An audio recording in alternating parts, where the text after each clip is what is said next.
बड़ा महिमामय है आश्रय। अभी परसों ही शायद एक भगत जी हैं, वो कह रहे थे रात्रि के दर्शन और उत्सव मना करके जा रहे थे और अचानक नींद आ गई। पूरी रात उनको लगा, अचानक नींद आ गई तो पार्श्व में बैठे हुए जनों ने सावधान किया, तो फिर गाड़ी से उतरे, मुख धोया। फिर ऐसा हुआ कि 15-20 मिनट सत्य कहते हैं, वो कह रहे थे हम धाम में खड़े, एक शब्द भी झूठ नहीं बोल रहे, मुझे होश ही नहीं रहा और मेरी गाड़ी कैसे चलती रही। 15-20 मिनट बाद जब चेतना आई तो घबरा गए कि गाड़ी कौन चला रहा था। और जहां बहुत सी गाड़ियां आ जा रही, उनका निश्चित प्रभु मेरी गाड़ी बैठकर चला रहे थे। मैं एक शब्द भी झूठ नहीं बोल रहा, कोई बड़ाई की बात नहीं कर रहा। ये मेरा हृदय, कोई माने ना मान, वो कह रहे थे मेरा हृदय देख रहा था मेरे प्रभु चला रहे हैं। उत्सव करके रात्रि का दर्शन पूरा, और फिर गए तो अचानक एकदम ऐसी नींद की स्थिति। अच्छा, दिन की दिनचर्या अपनी गृहस्थों की होती है और रात में पूरा यहां जगे, तो फिर सर्वतो भावेन आप प्रभु के प्रति समर्पित है। वो आश्चर्य जीवन मंगलमय हो जाएगा। मान लीजिए एक बार श्री नारदानंद सरस्वती जी महाराज नैमिषारण्य के कहीं संतों की संगोष्ठी में जाना था, बहुत दूर, बहुत विद्वान वेदांतदर्शी ब्रह्मबोध संपन्न महापुरुष थे नारदानंद सरस्वती जी महाराज। रास्ते में गाड़ी खराब हो गई, जहां कई कई किलोमीटरों तक कोई नगर नहीं, कोई। अब वहां संतों की सभा में पहुंचना था, कैसे? तो दंडी सन्यासी थे, तो उनका देखो ये बात किसी से कहना नहीं, ऐसे रखा दंड नारायण को और कहा स्टार्ट करो। स्टार्ट हो गई गाड़ी। जब लक्ष्य में पहुंची दंड नारायण को हटा लिया।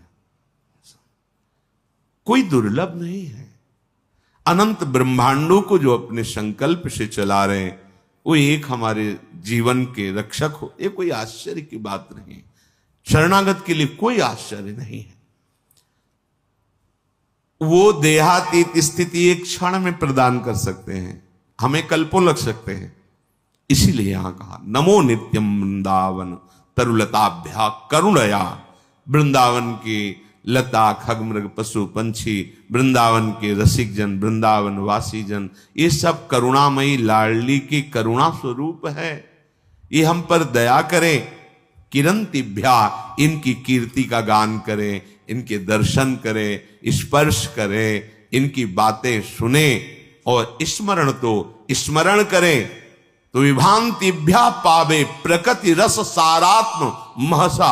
प्रकृति रस से परे जो सार तत्व है, परम रस प्रेम, वो तुम्हारे हृदय, और प्रेम ही देहातीत स्थिति प्रदान करता है। चाहे आत्मरति बोलो या प्रिया प्रीतम की रति, माने प्रेम या आत्म प्रेम, तो इतना गाढ़ अवस्था की अवधूत स्थिति शरीर की शुद्ध ही नहीं है। प्रेम प्रियालाल के प्रकट रूप में इतना प्रेम, शरीर शुद्ध ही नहीं है। शरीर शुद्ध छूटना कोई कठिन बात नहीं है। एक उदाहरण में पूज्य भाई जी ने लिखा कि एक कोई वंदना कर रहे थे, तो उनका नियम होता है कि जिस समय उनका समय हुआ वो अपनी वंदना करते हैं अपने ईश्वर की। तो रुमाल बिछाई और वंदना कर रहे थे। तो कोई नवयुवती किसी अपने प्रीतम से मिलने के लिए जा रही थी, जहां नियत स्थान था। वो उसके ध्यान में भाव में भरी उसको लांग के चली गई। वो रास्ते में ही कर रहे थे। अब वो वंदना करके देखा कि वही स्त्री कुछ क्षण बाद लौट के आ रही। तब कहा, क्यों तुम्हें इतना ज्ञान नहीं कि मैं वंदना कर रहा था और तुम हमारे को लांग के चली गई? कब? बोले अभी थोड़ी देर पहले। आप वंदना कर रहे थे? किसकी? बोले अपने मालिक की, आराध्य देव की। हम तो एक नाशवान शरीर के राग में थी, तो इतने बड़े तुम हमें नहीं दिखाई दिए, लांग के चली गई, और तुम अनंत ब्रह्मांडों के मालिक की वंदना कर, तुम्हें पता चला कि मैं तुम्हें नांग के चली गई। क्या वंदना कर रहे थे तुम? हम तो एक नाशवान शरीर में आसक्त थी, उससे मिलने गई थी, तो तेरी शुद्ध नहीं रही, तेरे को नांग के चली गई, मुझे पता नहीं। लेकिन तू परम आराध्य देव की, परम प्रभु की आराधना कर रहा, तुझे पता चला मैं नांग के चली। कहां तेरी एकाग्रता थी, कहां तेरे को प्रेम है? ये बात, देह शुद्ध भूलना कोई बड़ी बात नहीं, बड़ी बात है तन्मय हो जाना। हमारा राग एक जगह एकत्रित हो जाए, गलत जगह एकत्रित होगा, विनाशी जगह में एकत्रित होगा, तो परिणाम में गलत और विनाशी हाथ लगेगा। इसीलिए इस अमूल्य प्रेम को प्रभु के नाम रूप लीला धाम में समर्पित करना चाहिए। ये महिमा धाम की कृपा से प्रकट होती है। देहातीत अवस्था देखा गया है महापुरुषों के जीवन में। श्री भोलानाथ जी महाराज बहुत ही पढ़े लिखे, लौकिक विद्या के भी पारंगत विद्वान, मन में श्री प्रिया प्रीतम राधा कृष्ण के प्रति आकर्षण, जब सर्वस्व छोड़कर वृंदावन आए। देखो, निश्चय में बड़ी सामर्थ्य होती है। वृंदावन आकर उन्होंने निश्चय किया कि मेरे जीवन का लक्ष्य अब है श्यामा श्याम की प्राप्ति। बहुत धैर्यपूर्वक निश्चय करना चाहिए। उपासकों से जब एकांतिक वार्ता होती है किसी किसी उपासक से, तो जब वो प्राकृतिक आकर्षण में दुखी दिखाई देता है, तब लगता है कि कृपा के प्रवाह में परमार्थ में तो आ गया है, पर इसका निश्चय नहीं है। क्योंकि निश्चय ना होने के कारण भोगाकर्षण में वो जलता है और चाह करता है भोगों की, तब उसको लगता है कि ये लोग बड़े भाग्यवान हैं जिनके पास जिन भोगों की मैं चाह कर रहा हूं उन भोगों को भोग रहे हैं। ये बड़ी ही निंदनीय बात हृदय में बैठती है। बड़ा जीवन जलनमय हो जाता है, क्योंकि परमार्थ का निश्चय नहीं, पथिक परमार्थ का, और भोगों के प्रति महत्व बुद्धि, सुख बुद्धि। इस स्थिति के साधक को चाहिए धैर्य पूर्वक सत्संग सुनकर विवेक के द्वारा ये निश्चय करे कि मेरा सौभाग्य कितना बड़ा, हमें धाम मिला, ना जानते हुए ना चाहते हुए परम मार्ग मिला। बिल्कुल कहीं ऐसी कोई साधना नहीं, पर प्रिया प्रीतम के प्रेम मार्ग के पथिक कहलाने का सौभाग्य मिला। संसार के प्रपंचों में महान क्लेशों में पिसते हैं जीव, प्रभु ने निकाल दिया, कोई जिम्मेवारी नहीं। एक ही जिम्मेवारी है, अपनी श्वासों को प्रभु के चरणों में अर्पित कर दो। समस्त प्रपंचों से रहित परम स्वतंत्र जीवन भगवत मार्ग का। पर आप समझ नहीं पा रहे। आपको लगता है कि इन भोगों को भोगने वाले बड़े भाग्यवान हैं, बड़े सुखी हैं। यही हमारी दुर्दशा है। हम अपने मार्ग को ना जानने के कारण भ्रमात्मक भोगों में सुख मानकर जलते रहते हैं। ऐसे साधक को जब माया अपना आकर्षण पैदा करती है तो फिसलने में देर नहीं लगती। इसलिए श्रीपाद, पहले आप निश्चय करो, वृंदावन आपको मिला, सत्संग मिला, तो निश्चय में कमजोरी क्यों है? ये आशा की फांसी क्यों बनाए हुए हैं कि अभी तो नहीं पर कभी? ये आशा श्री जी से मिलन की बनाओ, प्यारी जू प्यारे जू, आज तो नहीं पर कभी तो मिलेंगे ना। ये आशा नहीं है। आशा इस बात की है कि आज तो नहीं पर कभी अवसर लग जाए तो ये भोग मिल जाएंगे। अंदर देख लो, ये अंदर की बात है। आशा ही परमम दुखम नैराश्यम परमम सुखम। इसे समझ नहीं पा रहे आप। दुख के लिए आप खुद रास्ता अंदर रखे हुए हैं, जगह रखे हुए हैं, आशा, भोगों की आशा। तुम आज निश्चय नहीं कर सकते कि हमारा मार्ग प्रिया प्रीतम की प्राप्ति का हमें सौभाग्य से मिल गया। कितने हो भाग्य। जहां श्रीपाद कह रहे हैं पुनंति ब्रह्म रुद्रादीन एशाम चरण रेणवः सर्वभावेन में सेव्य अस्ते वृंदावन वासिना। भगवान रुद्र, शंकर, ब्रह्मा आदीन और भी बड़े बड़े महापुरुष एसाम चरण रेणवः, जिनकी चरण रज के लिए तपस्या करते हैं, प्रार्थना करते हैं, याचना करते हैं, जो रज शिव शनकादिक याचत सर्वभावेन में सेव्यास्ते वृंदावन वासिना। हमें सौभाग्य मिला कि सर्वतो भावेन, ना चाहते हुए भी हम रज में वास कर रहे हैं। कहां ऐसी चाह थी अखंड वृंदावन वासी बने, कहां चाह थी श्यामा श्याम के अनन्य उपासी बने। कृपा रूपी अनुग्रह रूपी वायु ने मुझे पहुंचा दिया। किस रज में रह रहे हैं? कह रहे पुनंति ब्रह्म रुद्रादीन एशाम चरण रेणवः, जो भगवान ब्रह्मा, भगवान महादेव, शनकादि को भी पावन करने की सामर्थ्य। पुनंति, पुनंति ब्रह्म रुद्रादीन, बड़े बड़े मां, वो हमें, हम जैसे अज्ञानी को, अनाधिकारी को, जहां भोगों की चाह है, ऐसी चाह ही नहीं है, वहां मुझे श्रीधाम वृंदावन वास मिला, रज सेवन करने का सौभाग्य मिला। हम प्यारी जू के हैं ऐसी ठसक से कहने का सौभाग्य मिला। फिर हमारे निश्चय में क्यों कमी? हमारा निश्चय दृढ़ होना चाहिए। भोलानाथ जी ने निश्चय किया कि बस अब प्रिया प्रीतम की प्राप्ति करनी है। निश्चय में बड़ी जल्दी स्थिति आती है। ये जो हमारे अंदर भागवतिक आनंद का प्रादुर्भाव नहीं हो रहा, इसमें निश्चय की कमी है। नहीं चाहिए मुझे अब लोकांतर के भोग, पदवी, यश, प्रतिष्ठा। अब मुझे प्रिया प्रीतम चाहिए। अब छक के भजन करना है, रात दिन भजन करना। ऐसा निश्चय करो। देखो इस निश्चय में कितनी पवित्रता है, कितना बल है, कितनी दिव्यता है। भोलानाथ जी की दिनचर्या बन गई।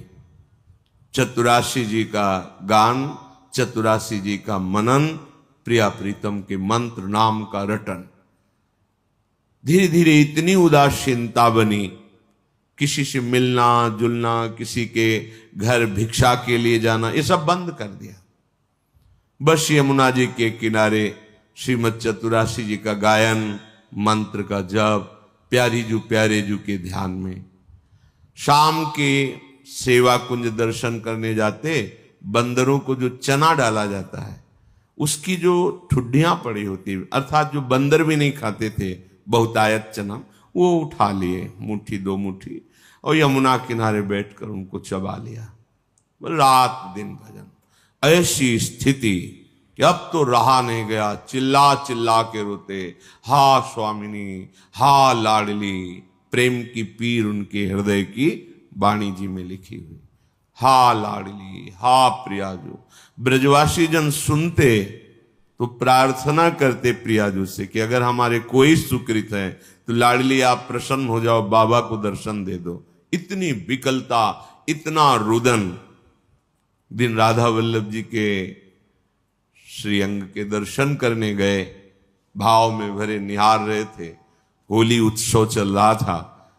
प्रियाजू के पार्षद बड़ी बड़ी पिचकारियों से रंग डाल रहे थे। अहोभाग्य होता है जिनके ऊपर रंग पड़ता है। संसार का रंग तो पड़ ही रहा है।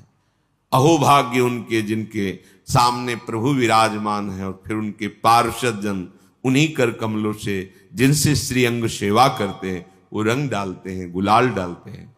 समीप ही थे, भर की पिचकारी मारी लीला श्री जी की, उनके कान में सीधे गई, पर्दा फट गया, रंग युक्त जल अंदर। जो श्रीपाद कह रहे जीवन नेव मृत प्रायो देहादौ निरहम ममा। देह भाव से अतीत अहमता ममता शून्य स्थिति प्रेममयी। अब वो जल पीड़ा देता है, पक जाता है, फिर उसमें कीड़े पड़ जाते हैं, कोई किसी से नहीं कहना। सेवा कुंज दर्शन करने गए तो ऐसे कीड़े निकले, जब लोगों ने देखा तो उनका, अरे बाबा तुम्हें तो बड़ा कष्ट है। कुछ नहीं, श्री जी की लीला है ऐसा। नहीं नहीं, उस समय मथुरा जाना पड़ेगा। बहुत जब प्रार्थना राजी हो गए, ये भी श्री जी की लीला। रोग रूप से प्रभु आए हैं तो औषधि रूप से उनकी पूजा हो, ले गए। मतलब डॉक्टरों ने देखा, कहा इनका तो बड़ा ऑपरेशन होगा, क्योंकि सड़न हो गई बहुत दिन से। उनके पास जो निज जन सेवा में बनकर गए थे, उन्होंने कहा आपके कान का ऑपरेशन होगा, आपको बेहोश करना पड़ेगा, ये ऐसे नहीं होगा। उनका नहीं, आप 30 मिनट पहले बता दीजिए आके, बेहोश की जरूरत। बोले बहुत कष्ट हो उसमें बेहोश कर, बोले आप बता दीजिए।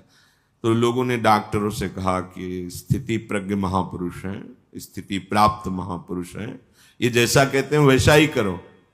वो आए, उन्होंने कहा कि अब 30 मिनट बाद ऑपरेशन होगा। श्री हरिवंश राधा राधा गए। वो डॉक्टर आए ऐसे कि ऑपरेशन के कुछ देर बाद बाबा श्री हरिवंश, जैसे सो के उठे, श्री हरिवंश राधा राधा राधा, तो हो गया ऑपरेशन। अच्छा उठे, चल। आश्चर्यचकित सब नर्स डॉक्टर, क्या है ये, शरीर का ऑपरेशन हो रहा है, आप श्री जी की सेवा में हैं, भाव देह से क्या फर्क पड़ता है। ये स्थिति। नमो नित्यम वृंदावन तरुलताभ्य करुणया कीरंतिभ्या सर्वान पिच पुरुषार्थान सकृदपि विलोकात। यहां देखना भजन है, विलोकात, यहां की लताओं का दर्शन। यहां आप आए हैं, आपको पता नहीं कि ऐसे महापुरुष का स्पर्श हो जाएगा, सारे दुष्कृत आपके नष्ट हो जाएंगे।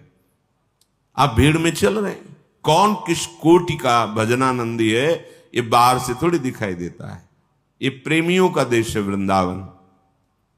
पता नहीं किस पर दृष्टि पड़े, कितनी ऊंची स्थिति का वो प्रेमी महात्मा गृहस्थ वेश में दिखाई दे रहा है, पागल वेश में दिखाई दे रहा है, या विरक्त वेश में दिखाई दे रहा है, कोई आपको आकर्षण नहीं लग रहा, पर प्रिया प्रीतम की बहुत ऊंची प्रेम स्थिति में है। इनके दर्शन का, इनके स्पर्श का, इनके सानिध्य का देवर्षि नारद जी कह रहे अमोघस्य। भाई जी ने कहा जैसे आप सो रहे हैं और सूर्य उदय हो गया है तो अंधकार नष्ट हो गया है, पर आपको पता तब चलेगा जब नेत्र खुलेंगे। ऐसे ही महापुरुष का संग हो गया, अब आपका तो कल्याण निश्चित है, पर आपको पता तब चलेगा जब आपके अंदर वो कल्याण स्थिति जागृत हो जाएगी। बिलोकात, वृंदावन को देखना, ये प्रेम प्रदान करने वाला है। कहां से आ रहे, वृंदावन का दर्शन करके। ये भावना मत लाओ यहां बड़ी बिल्डिंगें हैं, ये सब भौतिक बातें माने। धाम नाम रूप लीला चिदानंद है, ये है। गिरिराज जी वही है ना, रजरानी वही है, बहुत कुछ यहां सब चिदानंद है। अपने भाव दूषित है इसलिए पकड़ नहीं पा रहे। विलोकात, दर्शन करो वृंदावन का। देहातीत स्थिति कैसे प्राप्त होगी? बिलोकात, संस्पर्शात, यहां की लताओं का स्पर्श, रजरानी का स्पर्श, स्वाभाविक वायु बड़े बड़े महापुरुषों का, यमुना रसरानी का, बिहारी बिहारिंजू का स्पर्श करके आपके शरीर को स्पर्श कर रहे। बड़े बड़े तीर्थों के अवगाहन से जो बात नहीं बनेगी वो यहां की वायु हवा बना देगी। ये वृंदावन की वायु है। स्पर्शात, यहां की रज, यहां की लताएं, यहां के खगमृग पशु पंछी, यहां के रसिक जन, स्पर्श हो ही जाएगा, बाह्य और आंतरिक दोनों हो जाएगा। कथनाच, वृंदावन का नाम, वृंदावन की जय घोष, वृंदावन धाम की प्रिया प्रीतम का नाम, उनकी जय घोष यहां स्वाभाविक होती रहती है। जय जय श्री राधे, वृंदावन धाम की जय। बार बार यहां तुम्हें चलत फिरत सुनियत यह है, श्री राधा वल्लभ लाल। ऐसे वृंदा विपिन में बसत रहो सब काल। यहां चलते फिरते बिल्कुल आप एक भी नाम न जप करें तो भी यहां भजन होने लगेगा। यहां का प्रभाव है। यहाँ फिरे स्वार्थ आपने, भजन गए फिरे बाह। भजन आपको पकड़ लेगा, आपको भजन पकड़ लेगा। भजन गए फिरे बाह, कथनाच श्रवणाच। वृंदावन की महिमा सुनना, वृंदावन की महिमा कहना और स्मरण, तो स्मरण करना। कई बार सत्संग में कहा है, जैसे आप यहां आए हैं 1-2 दिन के लिए, तो अपने मानस कैमरा को बहुत संभाल के रखिए। यमुना रस रानी की शोभा भरिए, बिहारी जी के श्री अंगों को, राधा वल्लभ लाल, राधा रमण जी के श्री अंगों को एकाग्रता पूर्वक देखिए। बैठा लिए अपने मानस कैमरा पे वो छवि, वो शोभा, वो झांकी। आप एक एक चीज वृंदावन की भर के ले जाइए हृदय में, और फिर कुछ मिनट एकांत बैठकर दर्शन कीजिए। धीरे से पहुंचिए एकाग्रता पूर्वक। अब बिहारी जी के गेट में गए, डेहरी में प्रणाम किया, अब आंगन में पहुंचे, बिहारी जी को दर्शन कर रहे हैं। आह कैसे बिहारी। अब राधा वल्लभ जी पहुंचे, अब राधा रमण जी पहुंचे, सेवा कुंज गए, निधिवन राज गए, अब परिक्रमा दे रहे हैं, अब यमुना रस रानी का आचमन कर रहे हैं, अवगाहन कर। वृंदावन को चिंतवन यह दीप उर्बार, कोटि जन्म के अघतमह काट करे उज। करोड़ों जन्मों के पाप नष्ट हो जाएंगे, कुछ लेना देना नहीं। अपने अंदर ये चिंतन भर लिया और एकांत में चिंतन कर रहे हैं, आपका शरीर कहीं छूटे, आप वृंदावन ही आएंगे। आप प्यारे जू को ही प्राप्त होंगे। स्मरण, तो स्मरण करना। विभांतिभ्या पावे प्रकृति रस सारात्म महशः। प्रकृति से परे रस का सार जो महाप्रेम रूप श्रीधाम वृंदावन है, ये आपको निश्चित प्राप्त हो जाएगा यदि विलोकात, संस्पर्शात, श्रवणात, कथनाच, स्मरण। तो श्रीपाद देहातीत स्थिति प्राप्त करने का साधन बता रहे हैं। नमो नित्यम वृंदावन तरुलताभ्याम। प्रणाम करो वृंदावन को। और